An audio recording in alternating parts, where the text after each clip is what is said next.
Welcome, everybody, to the Love You Wealth podcast. I am Cesar Marin, the founder of Cultivating Wisdom and Microdosing Over 50. What a pleasure to have you here. If you're joining us on LinkedIn, YouTube, or Facebook, welcome. And welcome, Gary Seahorse, my co-host. How are you?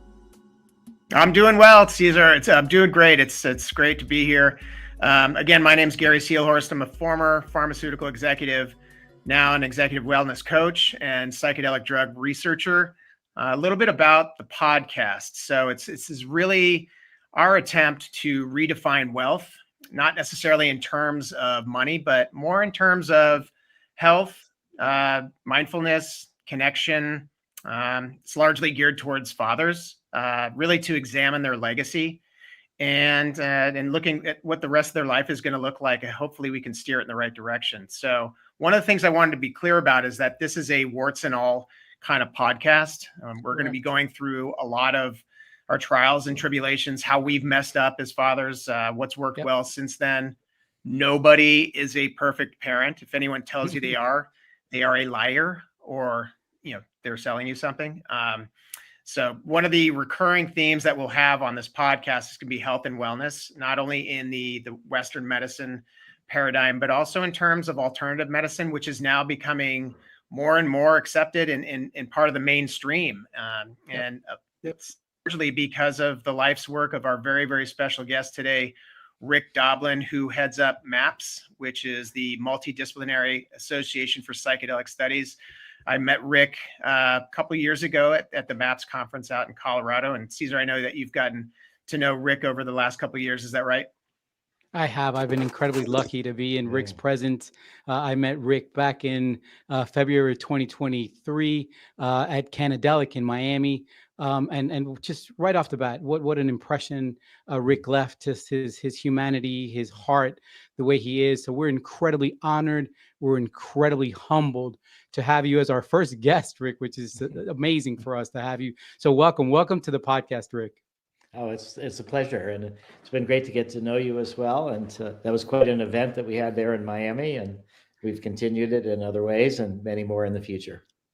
Yeah, Rick. Well, obviously, this podcast is about fathers, about being the best parent we can, and about healing. And healing isn't something that's individual. Healing is something that comes through community. Healing is something that comes through family.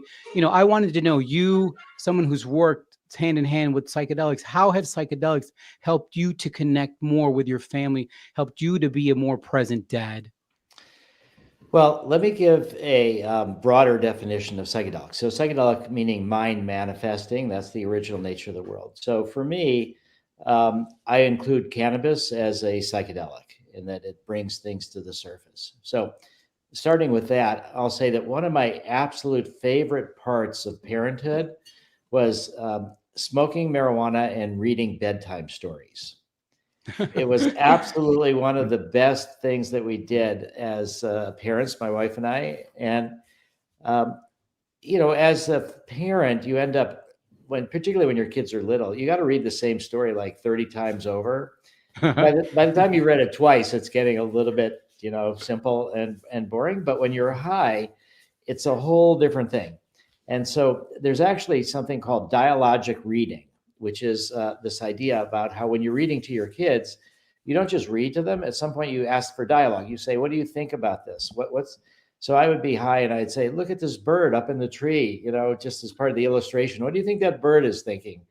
And so it was just my kids then started to associate the smell of marijuana with bedtime stories.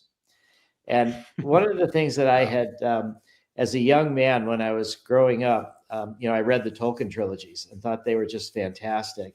And I came up with this idea that I would love to read them out loud, all three of them, to my children. And we ended up doing that. It took years, and it was really funny because, we have 3 kids in 4 years. The oldest is a boy, Eden, and he would end up hearing the entire chapter. The middle daughter, a year and a half younger, Lila, she would fall asleep usually like in the middle of the chapter. And our youngest, Ellie, was 4 years younger than Eden. She would fall asleep after the first page or so.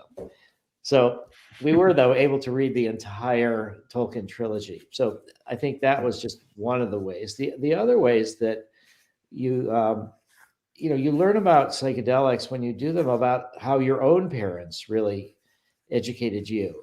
And then you think and reflect on that. And is that something that I want to repeat in my children? And I was just really blessed and lucky to have incredible parents. My dad had this quote above his desk, and then each of us, he made it for each of his, I'm one of 4 kids. We have this poster, and it said something like this. It was a guy, Nisim Ezekiel, and it was like, "Forgive me for my secret wish to make my children over in my own image. Let them dance to their own tune, however dissonant it might be to my own." So it was this whole beautiful thing about wanting to help your kids become themselves rather than become, a mini version of them, or to fulfill the things that they didn't fulfill, and now you had to do that. So my grandfather was very poor, came over from Poland in 1920, and running from anti-Semitism, came penniless, and met my grandmother, who'd also come from Poland, and they were very poor. They had a bookstore, and my dad was the only child. And by the time that he was 4, he knew he had to be a doctor. That was, the Jewish approach out of poverty. He had to be a doctor, which he enjoyed, but he decided that he would raise his kids a different way and help us do whatever we wanted to do. And so when I kind of was the first one off to college and started doing LSD in my freshman year of college, and realizing that I was emotionally unbalanced, spiritually unbalanced, intellectually ahead of myself, but not in balance. The world was like that. And I called up my parents in the middle of my freshman year and said, "I want to drop out of college. I want to study LSD, and I want you all to pay for it." And how'd that go over? Well, it took a couple of months, but this is back in the day before cell phones, and I would just call, and we'd have a phone call like once a week or something. My younger brother saw the pain and the suffering and the frustration that it caused my parents. And it felt like we got 2 different messages. The message I got is, in the end, they said they would support me to do that.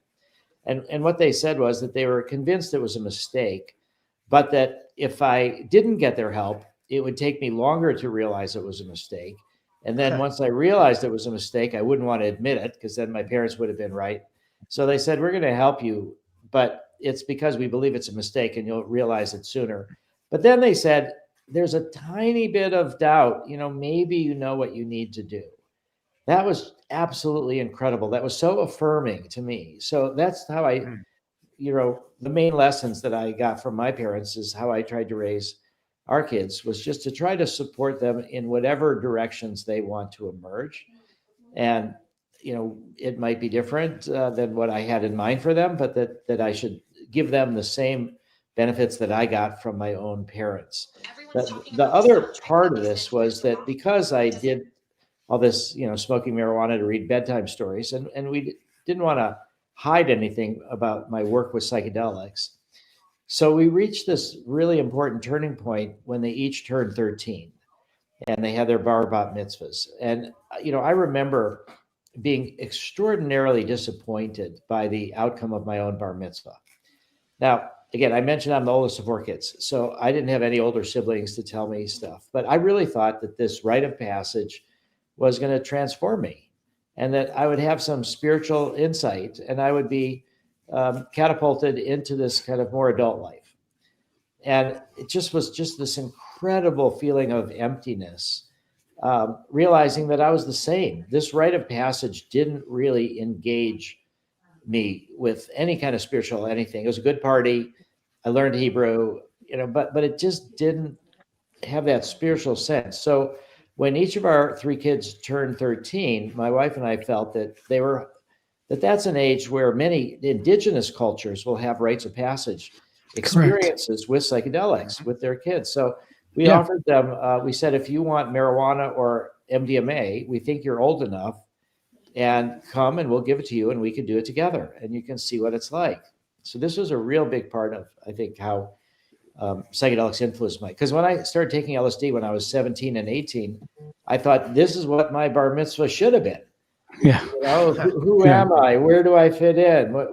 What's, and it takes courage to let go. It was just engaging me. It was really difficult. So What we didn't anticipate is that offering our kids MDMA or marijuana would be the best possible anti-drug strategy we could have thought of. You know, they all said, "We're not ready. Don't give it to us." It was amazing. But I think that's important, right? It's important that relationship that we have with our children, right? That we're open, we're honest with them, right? We don't hide stuff from them, you know, especially when we're teaching them, hey, you know, harm reduction, we're teaching them safety, we're teaching them responsibility. I think that's incredibly important as a parent to do that, especially, you know, Rick, you talked about it, psychedelics, mind manifesting, mind expanding, you know, what an experience, what a wonderful experience at that age when it's in that condition, when it's in that structure. Yeah, and actually what we started teaching them about at a very early age was the difference between what's moral and what's legal. And that there's not the same. You cannot assume that what's legal is what's moral. And therefore, there are certain laws that are counterproductive, that are prejudicial, different ways. So we actually started training our kids from a very early on, you know, several years old even on. It's just that you have to have your own sense of morality, and it may conflict. And we started teaching them about nonviolent civil disobedience. You know, now here's something that many people don't know, but I found incredibly interesting. It relates to nonviolent civil disobedience and psychedelics. So the first research that I ever did was a long-term follow-up, a 25-year follow-up to the Good Friday experiment.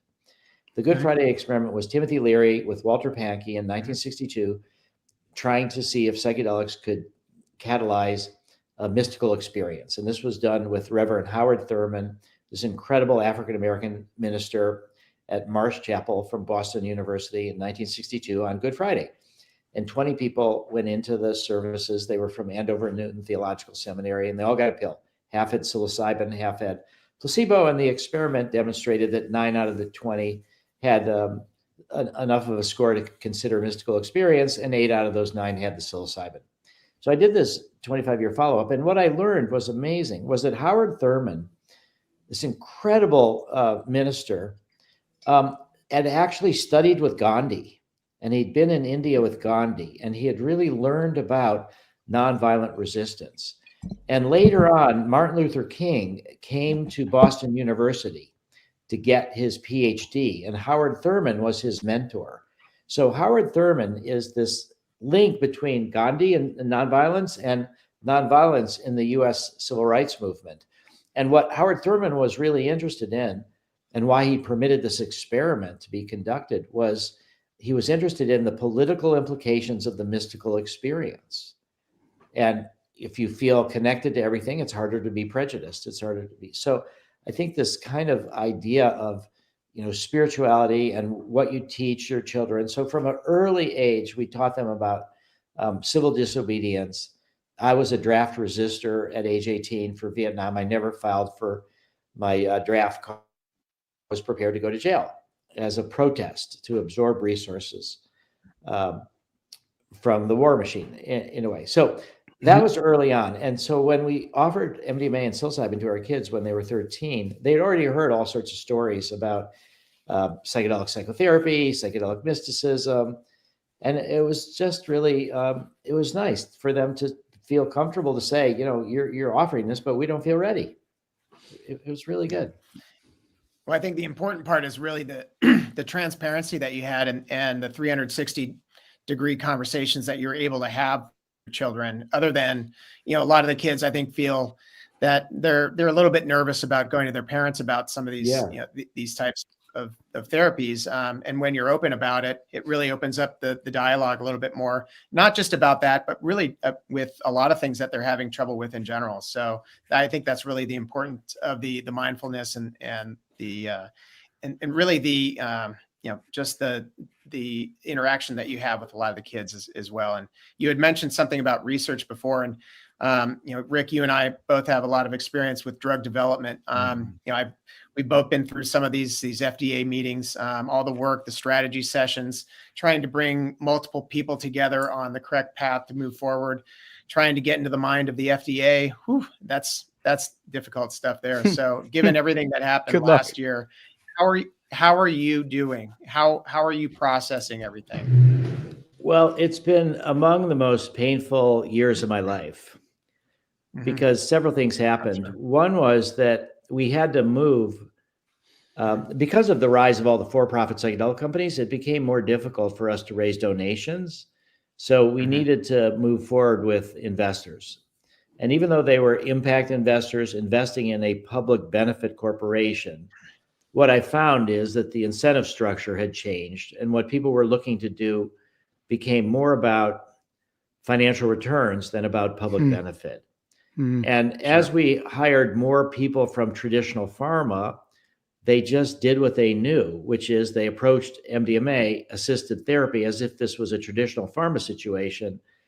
And they focused on wanting to be a drug company, not a drug plus therapy company. So it's been enormously painful for me to see that this pharma company that I helped create, that I thought would initially be 100% owned by a nonprofit and would be public benefit, then it wasn't 100% owned. In fact, the owner, about 40%.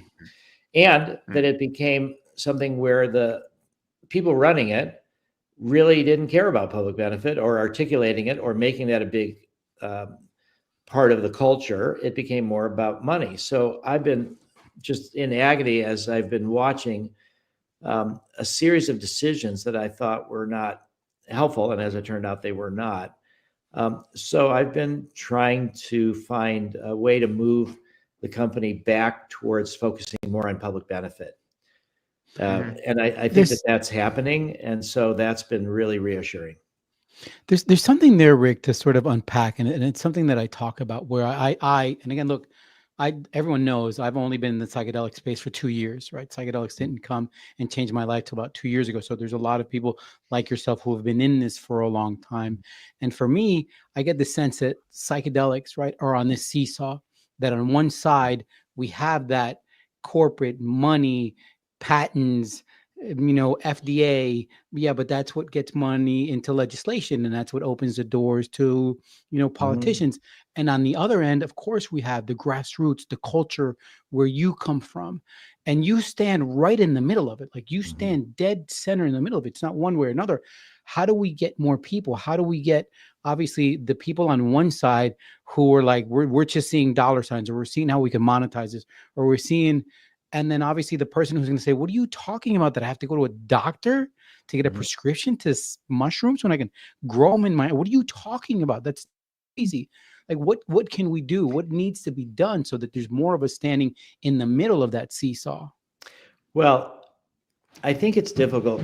And I'll explain why I think that MAPS and the Beckley Foundation with Amanda Fielding are the only organizations that have this dual track mission. One is science and drug development to try to make psychedelics with therapy into FDA approved prescription treatments covered by insurance. The other is drug policy reform, meaning that the drug war has always been counterproductive. It's never really been about drug abuse. It's always been about persecuting minorities of different kinds or another, or financial incentives for the private prison industry or the police, or, drug seizures that go to the police, asset forfeiture. It's also been about felony disenfranchisement. That's what's going on in Florida, where you arrest all these people more likely to vote Democrat, African Americans using crack cocaine and cocaine, and then you take away the right to vote. So the drug policy reform is the response to your question, how do you want to, charge all this money for mushrooms because I could just grow them myself? So people should be able to just grow it themselves. And what I think we need to do is to recognize, and it's been a difficult story to tell, how is it that I think that on the one hand, these drugs should only be administered under direct supervision of highly trained therapists with this whole situation through the FDA covered by insurance. And at the same time, I'm saying it should be available to anybody to do on their own. So I think it's a fundamental human right to explore your consciousness. Correct. Freedom of thought. There was just a conference the other day at Harvard Law School. And so one of the arguments or discussions was about this idea of freedom of thought, cognitive liberty. How likely is that? Freedom of religion. There's a lot of psychedelic religions and psychedelic churches all over the place now these days as well. So I think that for many people, it seems contradictory, but for me, it's the same story, is that on the one hand, really, everybody should be able to free to experiment. And then if the problems are happening, they've chosen them. But to do that, really, we should have honest drug education instead of dare. We should really have pure drugs instead of an underground market. We've had people die from ecstasy contaminated with fentanyl that I've heard stories. People have died from. So we should have pure drugs. We should have drug checking. We should have honest drug education. We should have treatment on demand. And we should have a lot of education in what I call peer support. The research for psychotherapy outcome research has demonstrated that the key factor is the therapeutic alliance between the patient and the therapist. It's not, is it cognitive behavioral therapy? Is it Freudian? Is it Jungian? Is it behaviorist? Whatever it happens to be. Those are important, but the key thing is the relationship, the sense of safety and support, which people can provide for each other to some extent, even though they're not necessarily trained psychotherapists. So I think we need all of these things put in place for people to have access on their own without any. And then what we need to do is switch to performance-based evaluations rather than states of consciousness. So what I mean by that is, let's say for driving, there can I don't know how easy, but it should not be that hard with all of our technology to have something where you put a key in the car and then you have like 20 seconds of your reaction time or whatever, some kind of test to see, are you ready to drive this car or not? And if not, the key doesn't work, something like that, or the engine doesn't work. No. Then the other idea is that we need to think about drugs not as inherently good or bad in and of themselves, but about the relationship that we have with it.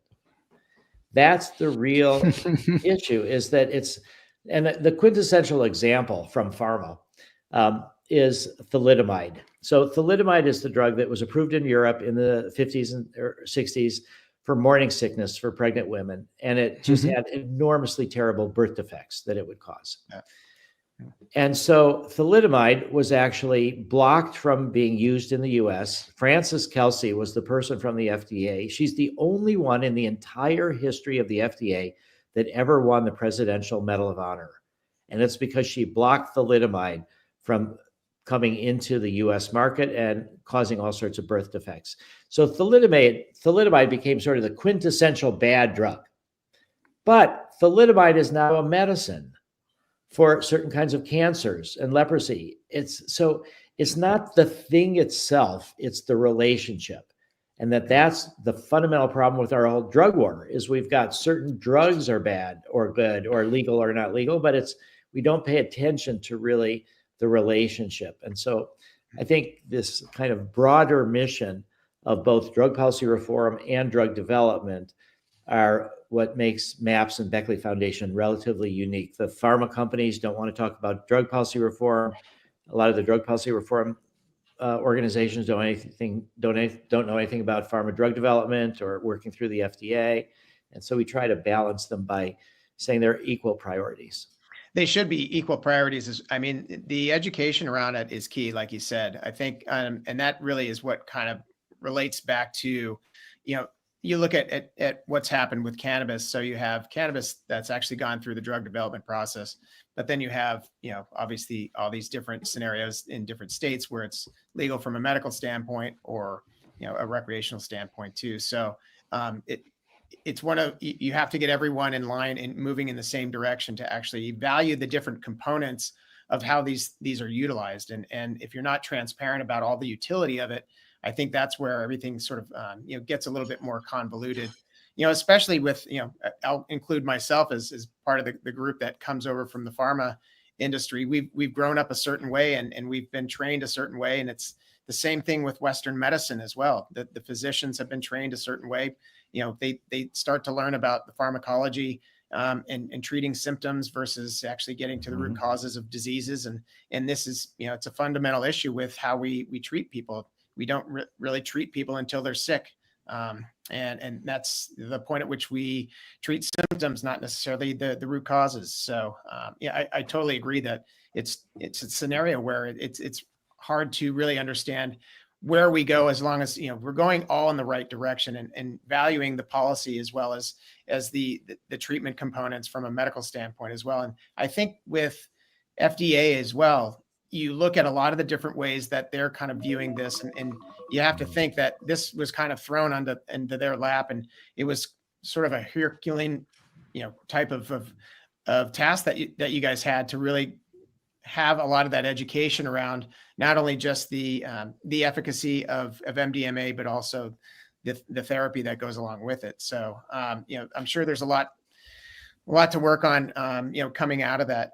But anyway. Yeah. We had to do a lot of work educating the FDA. I mean, the FDA has never looked at any combination treatment between drug and therapy. Right. And so I think the field is basically getting the wrong message from the rejection that we had. The field is getting this message: the therapy is so complicating, FDA doesn't regulate therapy, therefore let's minimize or eliminate therapy.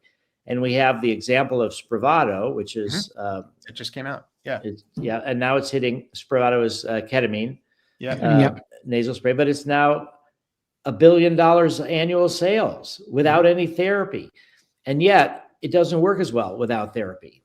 But that's best for J&J, because when you end up having a drug that the experiences are not that durable, they fade pretty quickly, you need multiple treatments of the ketamine. When you combine it with therapy, you end up having more durable results, deeper results, more integration work. It's not just physiological, it's also about the content. But then all this money that goes to the therapist doesn't go to the pharma company. And then when you start really getting more durable results and deeper results, you don't need as much ketamine.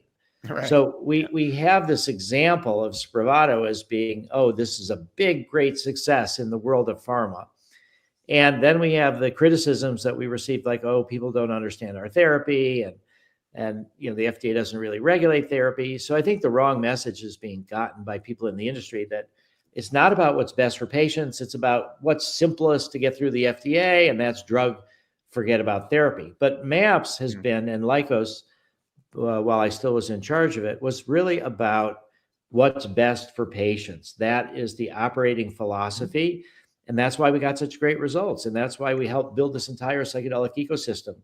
And so, when you ask how am I feeling, a lot of how am I feeling is really about sort of the loss of this kind of focus on what's best for patients as the guiding light to what's best for the pharma company. Right. Yeah. And I think that has been a really huge, big loss. I love this drawing. That's that's a MAPS drawing. Yeah, it's beautiful. Rick, and again, obviously incredible disappointment, right? This has been your life's work, right? This has been your life's work. I saw it coming, unfortunately. As again, we need to learn, right, from those obstacles. We need to learn as a leader, because that's what you are. You're a leader in the psychedelic space. Yeah. How do you move forward, and what has this taught you? What has this taught you about, one, where we are, how we move this forward, right? Because again, the potential to help people through psychedelic medicine is there. The evidence is there. It's like I tell people, this isn't the psychedelics of the 60s. This is the psychedelics of Johns Hopkins University. This is the psychedelics of NYU. This is the psychedelics of Emory University here in Atlanta. Whole university that's got a whole department dedicated to psychedelic studies. It's not a professor teaching Timothy Leary and Ram Dass and Albert Hoffman. I mean, there's a lot of institutions banking on helping people do this. So, as a leader, how do you move forward, right? How do you move forward? Because there is a lot of people who are looking at you and saying, okay, Rick, what do we do next? Well, that's a really great question. And for me, one of the biggest lessons is that when you're doing something innovative and new that has never been done before, psychedelic assisted therapy through the FDA, you have to be constantly proactive and educating both the FDA, the regulators, the doctors, the therapists, and the general public. And that the mistake that Lykos made was that they said, traditional pharma companies have what they call a quiet period while they're waiting for their drug to be approved by the FDA, maybe a year and a half or whatever before. And that was what was really disastrous, because when you have a quiet period for a drug that nobody's ever heard of, that's just a drug, maybe that works. But when you have a quiet period for a drug that is, 22 million Americans have used ecstasy or MDMA, one of the most popular recreational drugs in the entire world. And there are people that are concerned that it not become a medicine, all different kinds. So when you have critics and an extremely popular drug, and you decide not to respond to the critics because you have a quote, a quiet period, you're losing control of the narrative. And that's really what happened. So that's one of the reasons, why I was so glad to do this podcast, because what we really need to do is go back and really educate people again and change the narrative from, oh, this was a terrible drug and the FDA was right to reject it and there was terrible science and, all these people are hurt and, if there's anybody that's benefited, it's probably not true, and all these accusations. So this idea that this constant need to really lead and educate is something that I think is one of the main things I've learned. Is the other part is what I guess people have seen from me over the years, which is that when you have something that you're trying to do that you think is so important, you just keep trying. So FDA said no. It was lots of loss of value in the pharma company. It was really frustrating and disastrous because we had anticipated it. It slowed down our work around the world because many countries are wanting to follow the FDA, and without FDA approval, it was going to be really difficult to get permission. Like, we're going to go do training of therapists at the end of April in Ukraine in early May. But Ukraine has laws against working with drugs that are not approved as medicine somewhere else. You can't do research even with Schedule I drugs in Ukraine. So we have to change those laws. That would have been something easy, of course, if the FDA had said yes. So I've learned that you just keep trying. You just try to figure out what went wrong. What's the way to keep trying? Who do you need to convince now? What were the mistakes that you made? How do you recover? And then I think for me, the idea that is so important is to think about storytelling. There was Frank Lutz was a Republican pollster and operative, and he wrote a book that was really good. It was interesting. The title of it was, "It's not what you say, it's what they hear." Yep. And that was the title of his book. So how do we tell? So here, the three of us are talking, but what people really listen to is patient self-reports. Right. Testimonials. Absolutely. Yeah, you're not going to hear, Yeah. I could go on and on about the data. So what we like to say is the FDA wants data, but people need stories. Stories. That's exactly and they right. need stories from the people that they will believe. So one of the polling that's done, we talked about marijuana a bit. So, there's been now, I think, 39 medical marijuana states. More than half the population lives in marijuana legalization states. And the polling and the work has gotten pretty sophisticated. And so one of the top reasons why people vote for marijuana legalization is because they know a medical marijuana patient. Right. Yeah. They don't know what to believe with all of the propaganda. Marijuana does not cause lung cancer, but a lot of people have been told that it is for decades and decades. But when they know somebody, or somebody that they trust, that they don't know, but they trust them and believe them, that's what changes people's minds. So I think that this being a leader has to recognize that in many cases, I'm not the most effective voice. The most effective voice is going to be a lot of the patients. And people that have done this in underground settings or whatever. That's what's going to really change the attitude, and that's what we need to do a lot more of. And I think the last and final thing is that we really need to think about, as a leader, acknowledging what you did that was wrong.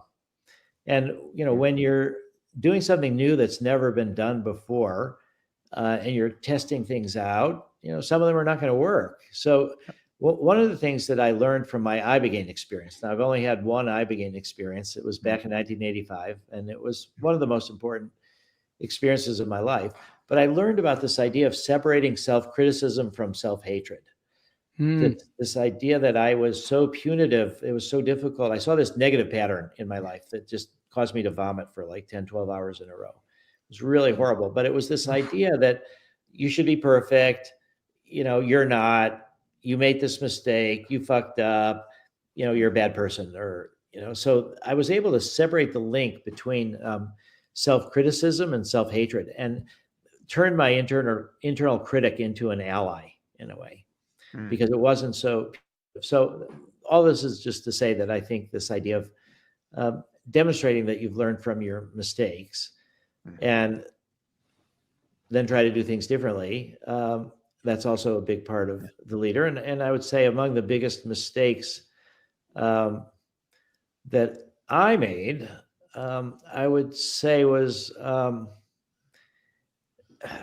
this sounds like the classic kind of like, it's not a real mistake, it's like, but it was thinking that we had done stuff in a startup way with very limited money. I mean, you understand, billions of dollars, lots of money is spent to make, on average, drugs into a medicine. We did it with a very, very small amount of money, relatively. And it's because we did it in a startup mode. And so I think when it looked like we were going to succeed in getting the data, and we'd had in 2017, the end of phase 2 meeting with FDA, and then it was 2016, then 2017, the special protocol assessment process where we negotiated the designs of the phase 3 study, it really seemed like that was the track was going to go forward. And then we had to think about commercialization. And I didn't really know about commercialization. My dissertation, my training was how to go through the FDA, get approval, but marketing drugs, I didn't really know. So the mistake was to think, oh, these experts from traditional pharma, they know what they're doing. But again, they know what they're doing if you're doing something that's been done before. But when you do something new, they're the wrong people to do it. And it's a totally different model as you're moving forward too, because you have to start to think about how insurance is going to reimburse it. And then you have to have the commercialization plan that's going to match that. So you have the pricing models that are all set, ready to go. And this is such, trailblazing territory that you have to take time to think about how that's actually going to manifest too. So another thing that you had mentioned about just resilience and the problem solving ability that you need to have to be in something that hasn't been done before. I think, when you have something like this that happens, when you get a rejection from FDA, which you shouldn't take it as a rejection, but you should look at it as another opportunity to improve upon what it is that you're actually looking at from a clinical efficacy model as well. And I think the people that are attracted to the psychedelic space in general, I think have the wherewithal that you're talking about because they've gone through this themselves and they're okay with at these points of what you call failure, but they're really looking at what's a better path forward. So hopefully, when you go through, there's a lot of these other psychedelic companies that some of which are publicly traded that they've really borrowed, like you said, a lot of folks from the pharmaceutical industry.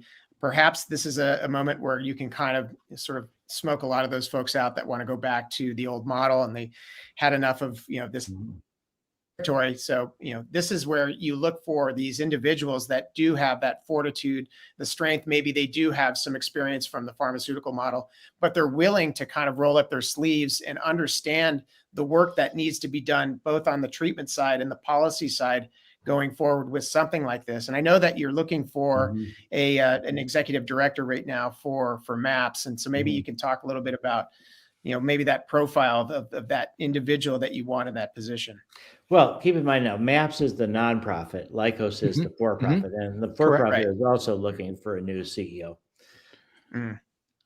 Well, for MAPS, I'm now the president, 71 years old, and it's time to start thinking about, building new leadership. And what I'll be doing is actually working more on both legalization things, fundraising things, but also trying to globalize access around the world, more in global humanitarian projects. So the executive director is someone that at the sort of top level has sort of public education, policy and advocacy, and research. Those are our three main areas. And they would need to be knowledgeable more about public education and advocacy, political advocacy.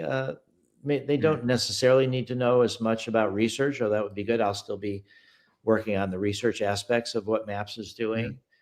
But they need to be bold, and they need to be courageous, and they need to stand up and say things that most of the public will think is too early or is, outdated, or, most of the public don't. So they really need, but I think one of the things that, for me, the most important is that we need to build our base. What I've realized is the Massachusetts initiative to legalize plant medicines also failed. It got 43% of the vote. We thought it would get a lot more.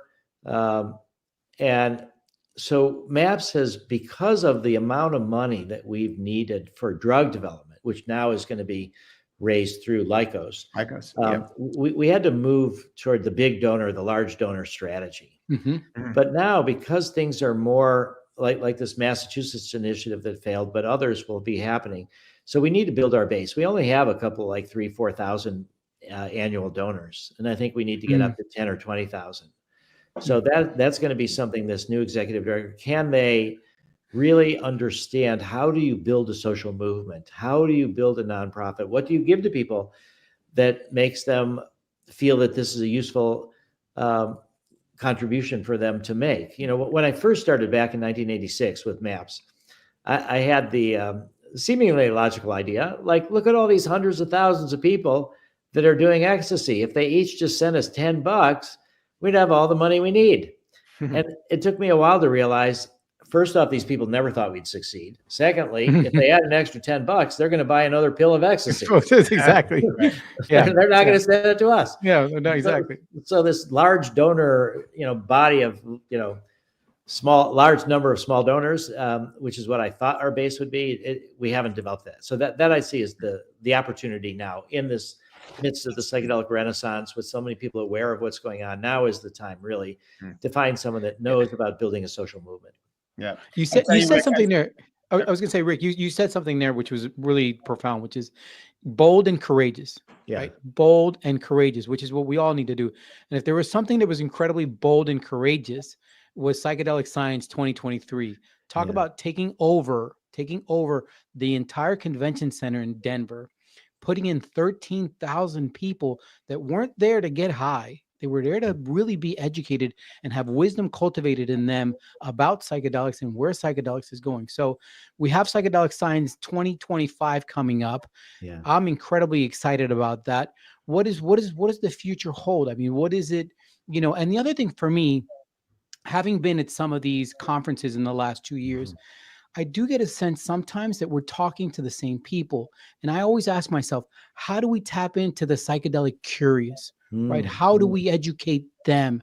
How do we show them? How do we create PSAs that says, look, I'm a mother, I'm a father, I'm a husband, I'm a son, I'm a lawyer, I'm a doctor, I'm the butcher, I'm the guy at Starbucks. And yes, we use psychedelics. We use them as life performance enhancers, because they make us more authentic. They make us feel more creative. They make us feel more empathetic.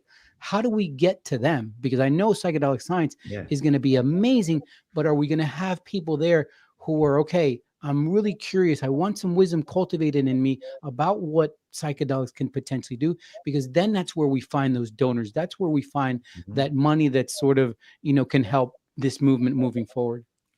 Well, first off, Psychedelic Science 2023 was just absolutely astonishing. It was one of the best days of my life. We did have 12,400 people there, which really was shocking. And it was every possible thing that happened that could have gone one way or another, it broke in the right way. We just had this really beautiful, it felt like we were charmed somehow. And it just felt such a moment of enthusiasm, and people coming up from the underground, and people seeing how big the community was. Rick Perry was just there. It was a big supporter. So we demonstrated bipartisan support. It was just thrilling, absolutely thrilling. And it's a different mood now with Psychedelic Science 2025. We had the FDA rejection. We've lost control of the narrative. There's a lot more negativity. But at the same time, I think, the image for me has been the Phoenix, the myth of the Phoenix. So we're over the summer, we were at the stage of burnt to a crisp and just in ashes. And now it feels like we're coming back and to be able to tell our story again in a new way. And so I think that these bold and courageous kind of steps to put on this show that we didn't know how many people would show up. I think that there's just that sense of sometimes universe rewards boldness. You move forward and you do something, and then people see that and they can rally around. So I think that's for me this sense. But then this other concept is really this idea of again, what is the story? What is the narrative? What are we trying to say? How do we get people to really feel excited and that this might actually appeal to them? So the idea about psychedelic curious people, a lot of them are not going to spend the money and the travel to buy a ticket.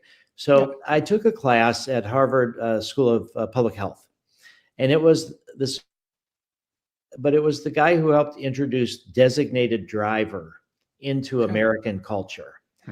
And the class was in part about how he did that.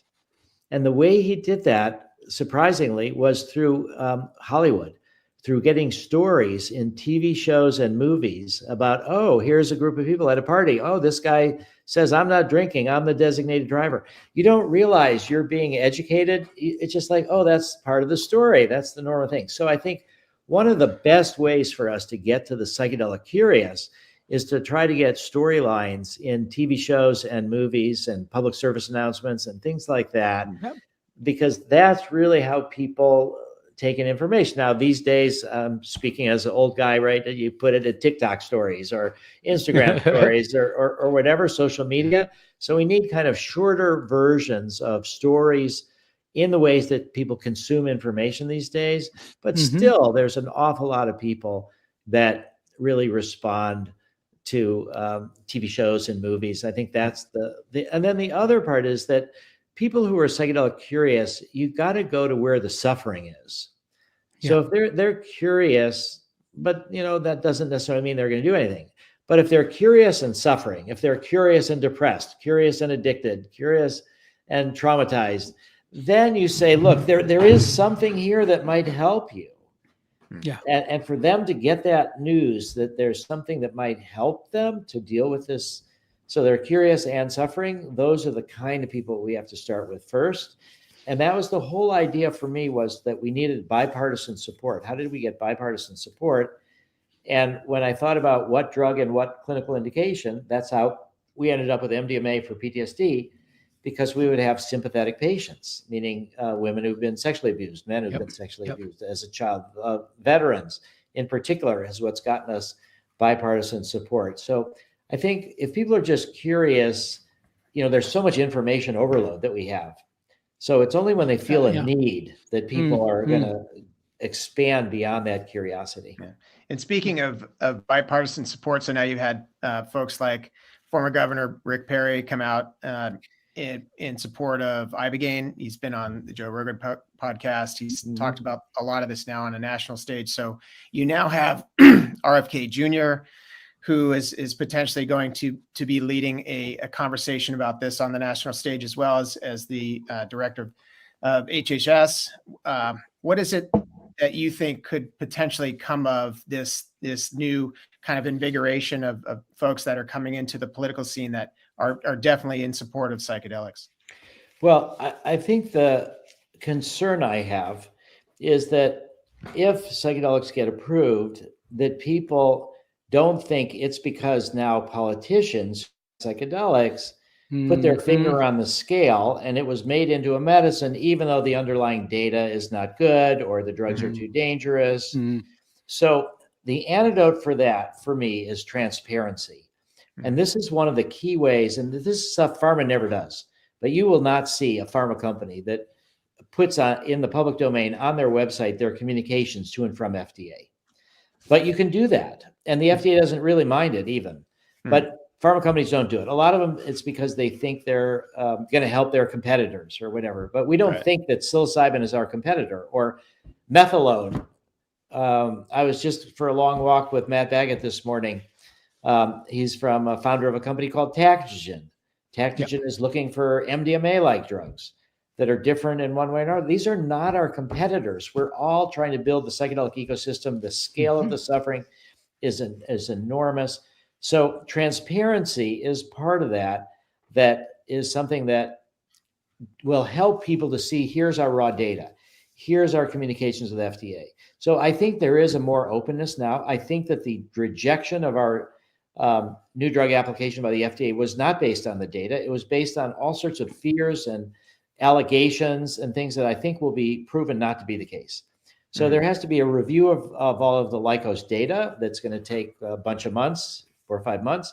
And I think this review of the data needs to be made public, and that this would then be a way to demonstrate that even though now there are more sympathetic people in the administration, that we want to demonstrate that the data is going to be based, decisions are based on the data, and that the data is going to be available for people to see. And I think one of the big misunderstandings that the past leadership at Lykos has had was that if you respond to critics, you are ending up giving more attention to the critics.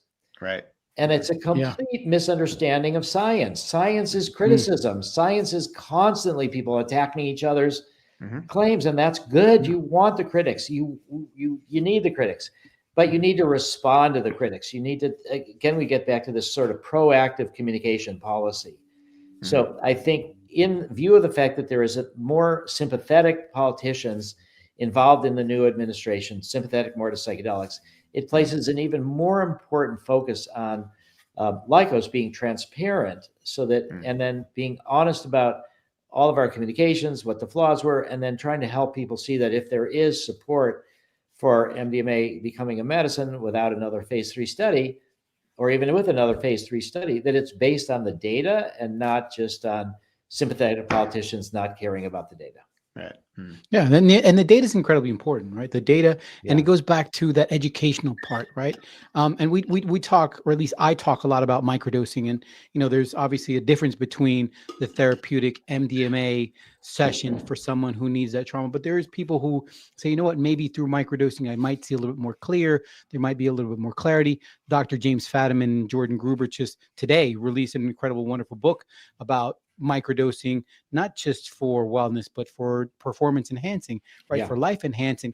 Where do you see microdosing in the future conversation? Again, as more and more people, I read the other day that searching for microdosing in Google it was like 100 times or 1,000 times what it was in the last 10 years, obviously. So where do you see microdosing being part of this conversation? Because it is a more of an entry point for people, less of, I'm going to go on a trip, or I'm going to have an experience that I'm not going to know what's going to happen. So microdosing is out there. Where do you see that? Well, I think there's incredible potential for microdosing in so many different areas. And the book, Jim and Jordan's book that just came out, has a whole range of reports of all the different ways that microdosing can be used. So I think that the research that has tried to show that microdosing helps creativity has so far failed to distinguish from placebo. And there's some concerns. Is it because the measures aren't that sensitive, or the people that are volunteering are already fairly creative, so you don't see much of a difference? A lot of people feel they're more creative under the psychedelics with microdosing. So I think that there needs to be more research. My concern about using microdosing, let's say for depression or PTSD, is that that's just another form of controlling the symptoms. It's not necessarily about getting to the root cause.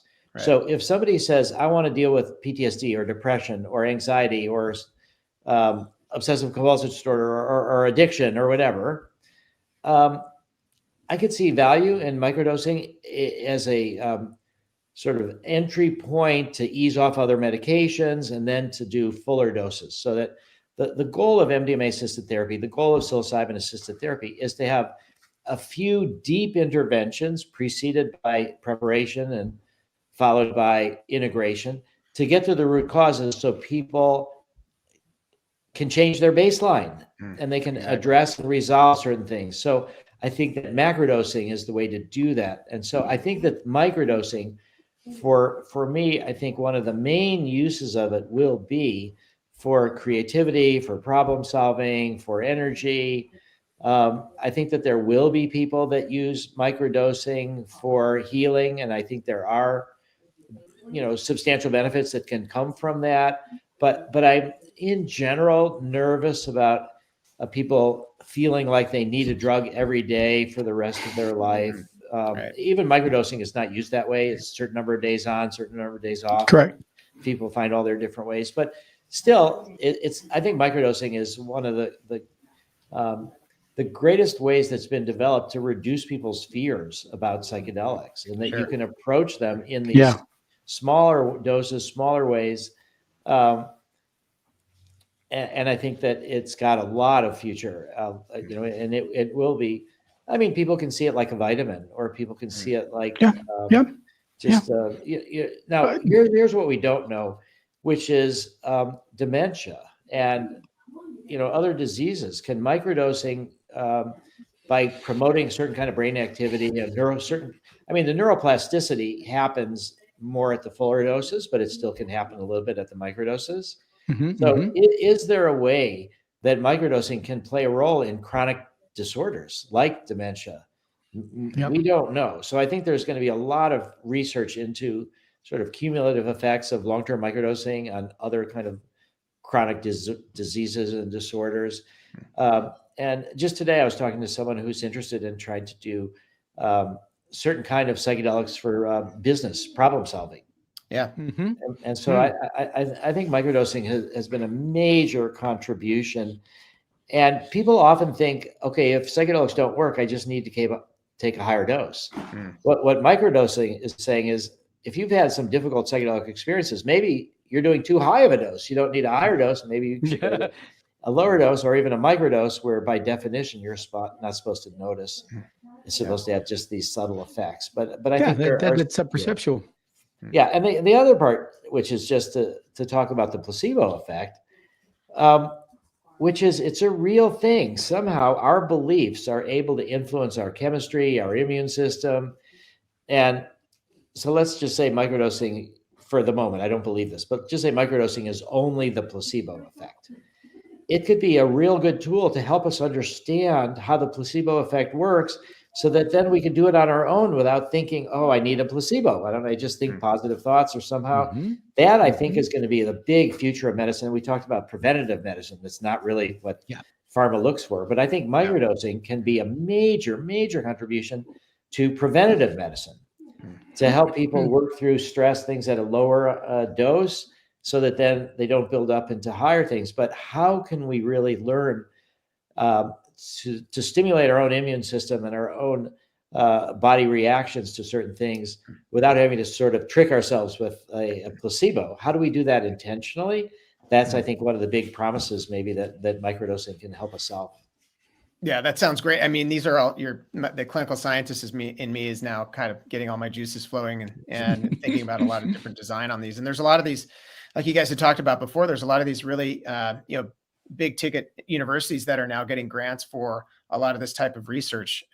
And it makes everything really exciting for what's to come too. So we're getting towards the top of the hour here. So Rick, again, it's been great to have you here. If you could leave us with some sort of message that you've been thinking about, and maybe some sort of a kind of a very sort of 30,000 foot level, what would you want to articulate to our listeners? Wow. Well, I want to go to a quote from Carl Jung, which, and then I'll kind of explain how it is that's relevant. So this is a quote from Jung that I use in a lot of my talks. And it goes like this.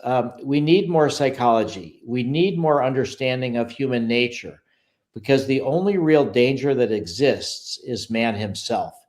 He is the great danger, and we are pitifully unaware of it. We know nothing of man, far too little. His psyche should be studied, because we are the origin of all coming evil. This was 1959, a few years after he died. I mean, a few years before he died, after World War II, after he had seen that. And so I think that this, we're entering into what seems to me to be a pretty dark period right now. And I think that we talk a lot about psychotherapy with psychedelics where things come to the surface and then you can deal with them. And they have, as long as they're sort of suppressed or unconscious, they sort of have power over you. But when they become clearer and you experience them and feel them, then you can address them and then you can integrate them and deal with them. So I think we have now is this coming to the surface of this enormous egotistical selfishness, narcissism, vindictiveness. It's us against them. It's the opposite of the world of we're all in it together. Right. So at a time when we have global warming, nuclear proliferation, just the way in which we just had it with the pandemics, that that we're in a global world, and we need to move, I think, more to thinking in a global way and thinking of ourselves as global citizens. And instead, what we're doing is retreating into our different narrow tribes. So I think the thing I would like to leave people with is that while it does seem like the limited thinking and vindictiveness and narcissism is more to the surface now, there's an opportunity there for more people to see it and to try to respond to it and try to respond in a deeper way. So I think that there's a lot of opportunity ahead, and we need to just really listen as best we can to those people that think differently than us. And we're just talking about what might be the theme for Psychedelic Science 2025. And so the theme is likely to be the bridge.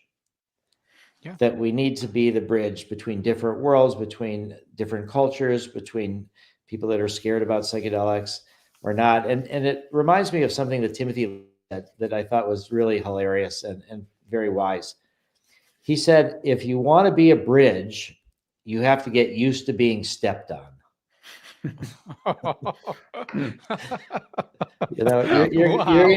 going to get it from both sides. Why are you speaking to them? Why are you speaking to them? So I think that we all need to think about this being the bridge to harmonize these divides. We're way too polarized, way too tribalized, and we're not seeing people for who they really are. And we need to really get over that. And I think the understandings and the lessons that we've learned from psychedelics can help us to do that. Yeah, it's because it's love. I think it's love. We have to build these bridges with love, right? They can't be built with anger. They can't be built with hate. They can't be built with misunderstanding. They have to be built, like you said, Rick, by listening, listening with an open heart, by listening with consciousness, by listening with empathy.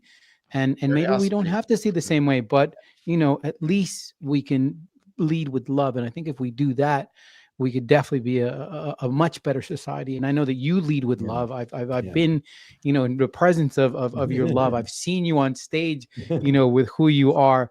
If we do more of that, I think we'll be in a better place. Yeah, I think so too. And thank you for this opportunity to sort of share with larger groups of people, what we're thinking about and talking about. That's great. Well, that's great. Everyone, thanks for joining us. Everyone, thanks for watching. There's lots more of these to come. We're going to be doing these every 2 weeks. Again, thank you very much to Rick Doblin for the time and his leadership and what he's doing and helping this world become a better place.